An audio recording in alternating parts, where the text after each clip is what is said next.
What's up, guys? Welcome back to the channel. My name is Vince if you're new, and this is my 2020 Toyota Supra. So on my channel, I document my ownership history of this car.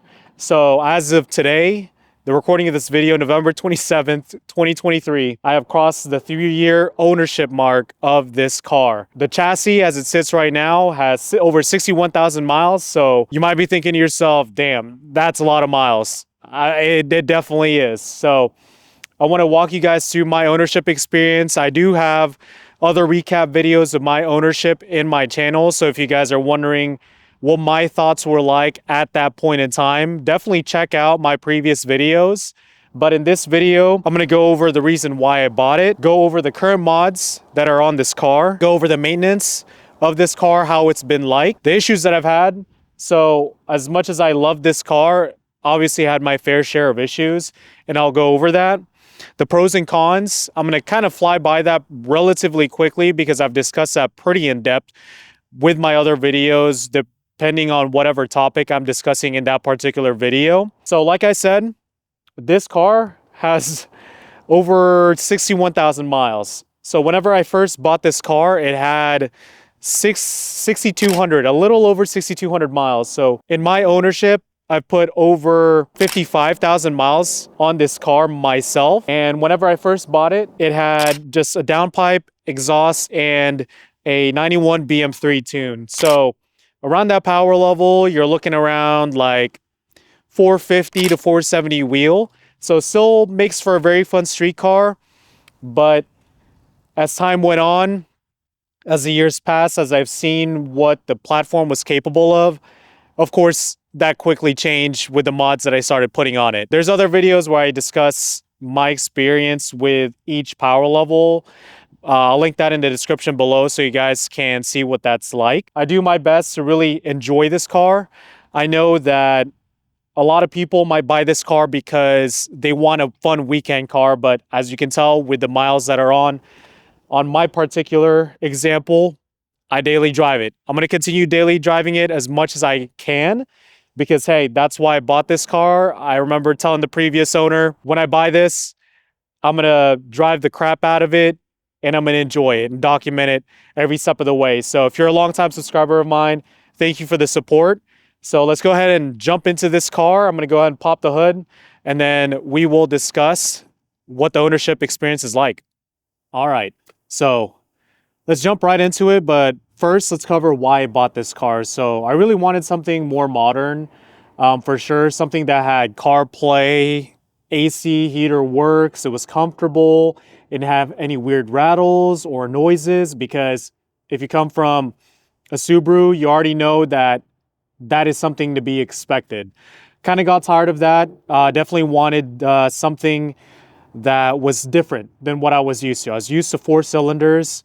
And with the noise that a lot of the tuners at the time was making with this platform, just continuing to go faster and faster in the quarter mile and push the envelope when it came to power, that definitely sold me. I wanted also something that if I decided to mod or change the fueling, it wasn't going to get me like 10 miles per gallon, because I knew at the end of the day, I wanted something fun. I didn't need the 4 doors where I wasn't like at the gas station every 3 days. And this car definitely fit the bill.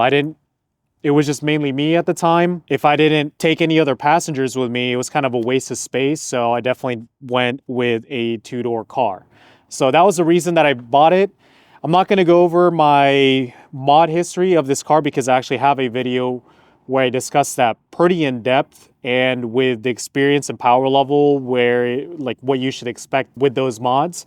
But currently right now, as you can see with the B-roll, I have a top mount 6870, a precision turbo, and then I have all the supporting fueling. So I have port injection, comes with the intake manifold that I have, and I have a low pressure fuel pump as well. With those fueling mods, I can finally run full E85, but if you guys didn't know, if you don't have the low pressure fuel pump, like let's say you just have port injection, you'll really just max out at E70, where you can really maximize what the fuel can do for your car or your setup. I have that, and I also have a built transmission that's built by Brian Schull of Applied Torque Solutions. He's located in Dallas, where I live now. 4 power level, I'm like 850-ish, 900, anywhere between there on my kill map. So I don't actually daily drive it on that map. I have 4 separate maps where I can switch on my phone using Ecutech. That's what I'm tuned on. I did make the switch from BM3 to Ecutech just because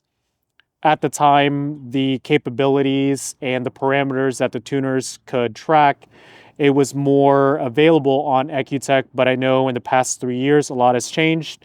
So some of them are actually moving over to BM3, particularly Mikey Body, who is my tuner for this car. And I have to give him a lot of thanks because he's tuned this car right and it's been performing awesome. So you might be wondering, with these kind of mods, what the maintenance schedule has been like.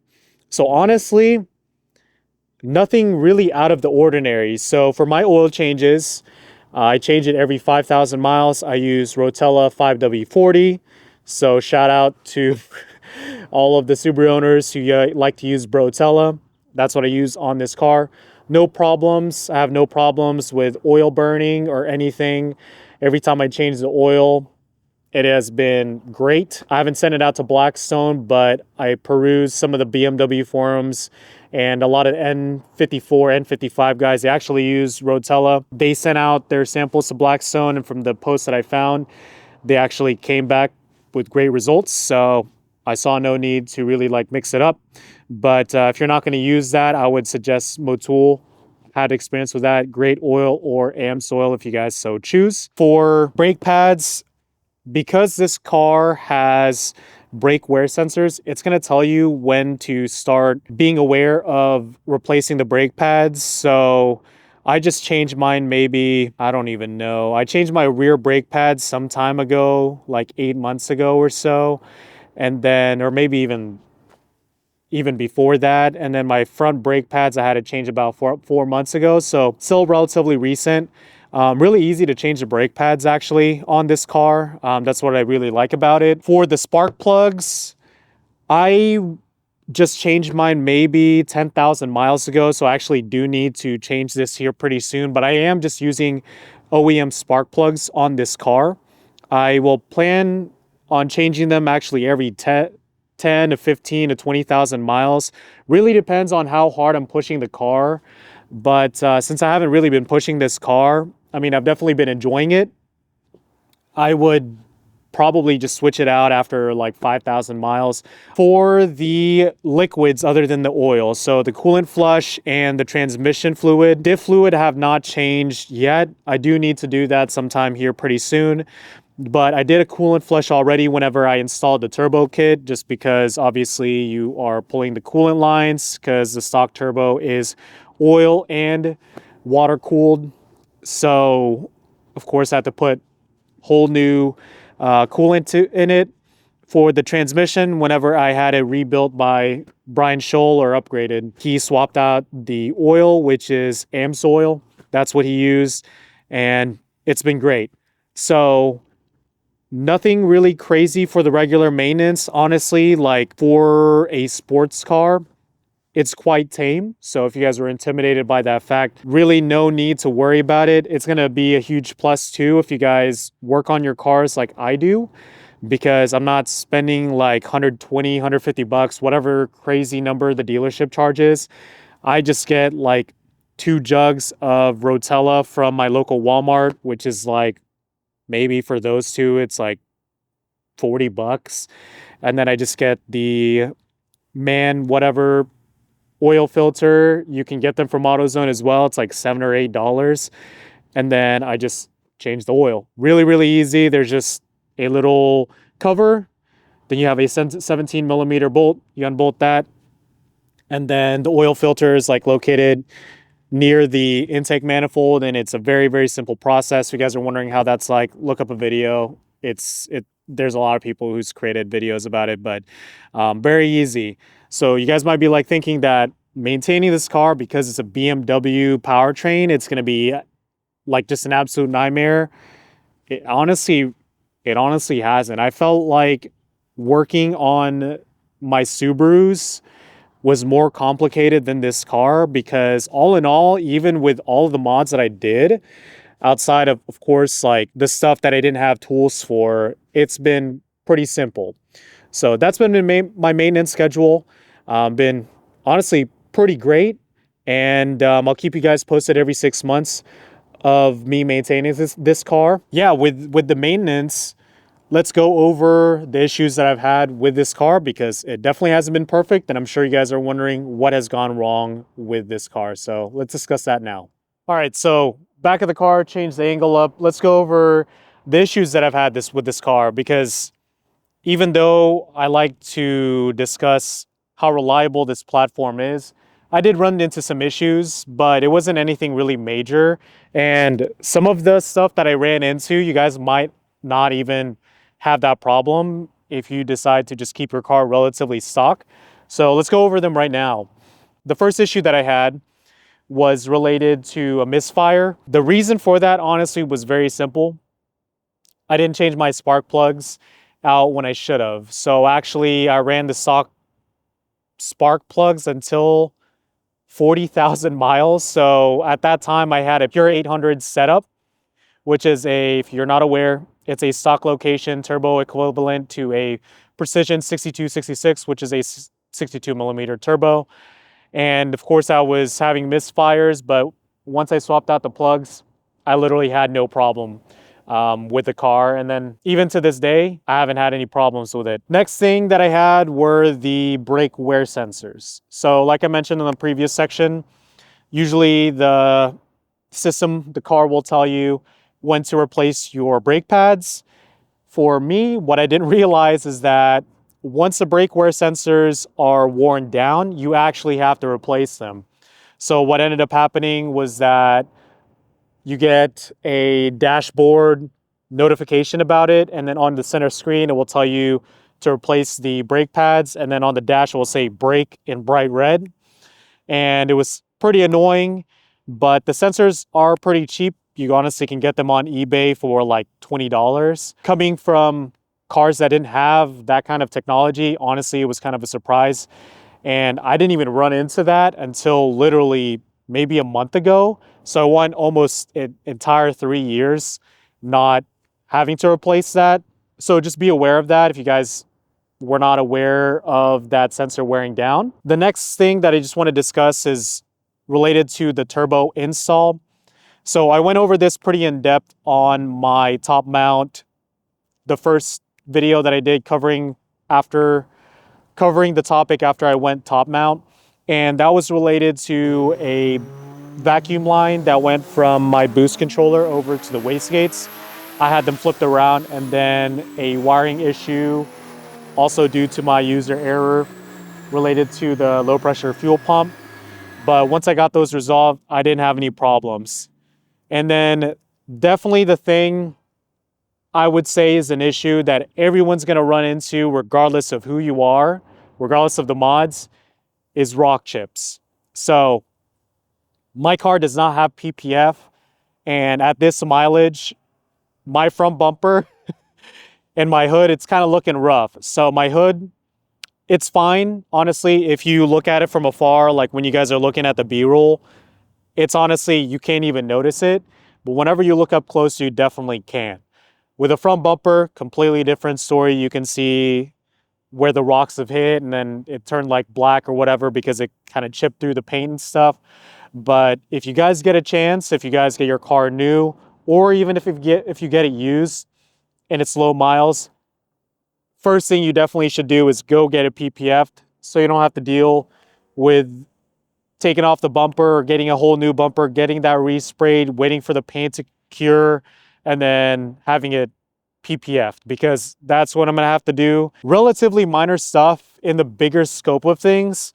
I haven't had any like crazy issues with the car. It's been very reliable. I mean, even at the amount of mods at this mileage, it's been super reliable. I honestly cannot think of any other car that you can modify at this level where you just don't run into a bunch of bullshit. So if you guys are worried about that, like the issues, it's pretty minor. I know every single person, it's a little bit different, but just take my experience with a grain of salt, because every person's experience is a little bit different. The last topic that I want to go over are just the pros and cons of this car. So pros of it for sure. I mean, this car is fun as hell.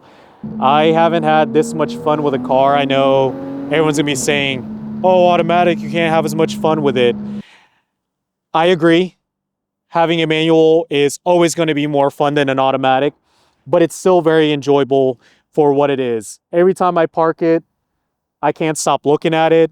I love washing this car, making it look clean and presentable. I absolutely love it. I love sharing this car because if it brings that much joy to myself, I want to share the joy to everybody else.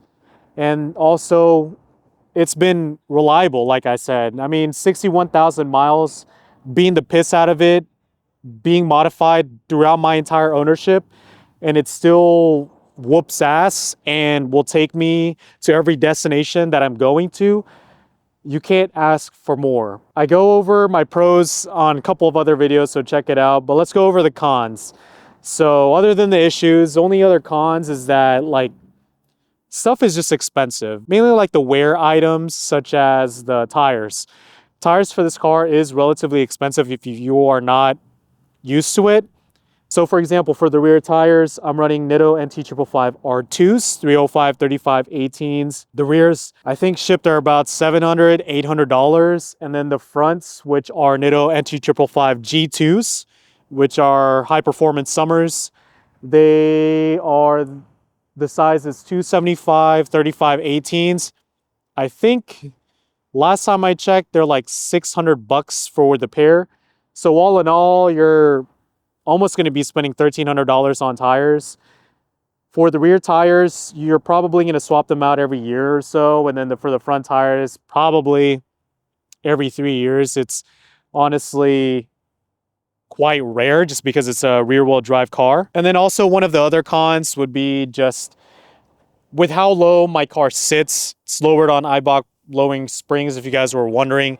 It just scrapes everywhere, and I had to actually replace my chassis mounted front splitter because after 3 years of just scraping on shit, it was time to replace it. I replaced it with a Maxxon splitter that you guys probably saw in the B-roll that I've been inserting. But just be aware of that you guys will have to take steep changes in the road or speed bumps at an angle. And then also, depending on who you are, the attention that this car has. Whenever you're just driving around, like the other day, I was literally just going to Harbor Freight at a Tesla Model Y, pull up next to me, and then just take off. Trying to get me to race on a city street. Sorry, dude, if you're watching this, it's not gonna fucking happen. But just stuff like that, or even whenever you're just on the highway trying to just live your life, you have some random person try to pull up next to you or just on your ass trying to show off. So just expect that, especially if you have a bright color like yellow or red. Personally, I mean, for me, I have a silver car. It still happens to me, but just be aware of that. But honestly, all in all, my ownership of this car has been fantastic. I'm not going to get rid of this car for anything other than GT3 RS, which is my dream car, but it's treated me well. I'm going to continue driving it and documenting it every 6 months, so be on the lookout for those videos. Check out my other videos on the channel if you guys are new, because I cover a lot of topics on this car if you guys are wondering. But hopefully I see you guys on the next video.